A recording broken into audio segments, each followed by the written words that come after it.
नमस्कार, स्वागत है आपका आज की खबर पुरानी यादों में। कोरोना वायरस के कहर के बीच चुनाव आयोग तय समय पर ही बिहार चुनाव करवाने का ऐलान कर चुका है। बिहार विधानसभा का कार्यकाल 29 नवंबर 2020 को खत्म हो रहा है, इसीलिए नई सरकार का चयन विधानसभा का कार्यकाल खत्म होने से पहले जरूरी है। अगर पिछले चुनावों के ट्रैक रिकॉर्ड पर नजर डाली जाए तो सितंबर महीने के अंत तक बिहार विधानसभा चुनावों की तारीखों का ऐलान हो सकता है। 2015 में चुनाव आयोग ने सितंबर महीने में ही चुनाव की तारीखों का ऐलान किया था। बता दें कि 2015 में 5 चरणों में चुनाव हुआ था। चुनाव आयोग ने 2015 विधानसभा चुनावों का आयोजन 5 चरणों में करवाया था। पहले चरण के लिए वोटिंग 12 अक्टूबर, दूसरे चरण के लिए 16 अक्टूबर, तीसरे चरण के लिए 28 अक्टूबर, चौथे चरण के लिए 1 नवंबर और पांचवें चरण के लिए 5 नवंबर को वोटिंग हुई थी। 2015 विधानसभा चुनावों के नतीजे का ऐलान 8 नवंबर को किया गया था। वहीं 2015 में 6.67 करोड़ वोटर थे। 2015 के विधानसभा चुनावों में बिहार राज्य में 6.67 करोड़ वोटर थे।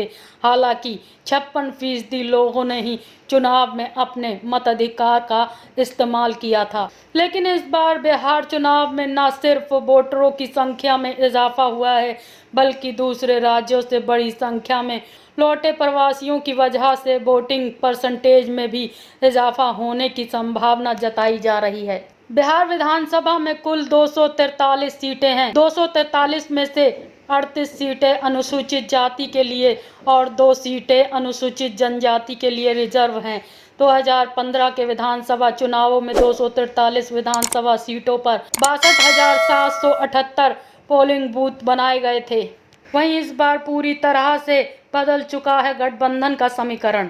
2015 की तुलना में 2020 का विधानसभा चुनाव पूरी तरह से अलग होगा।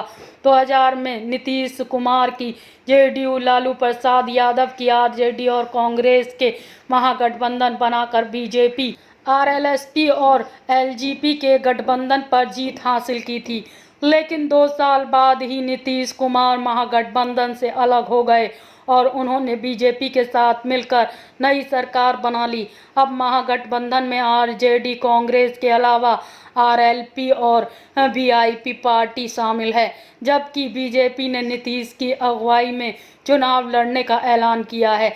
एलजेपी अभी तक एनडीए गठबंधन का हिस्सा है, लेकिन नीतीश की अगुवाई में चुनाव लड़ने को लेकर उसकी स्थिति अब तक साफ नहीं है। Subscribe now and press the bell icon. Never miss an update.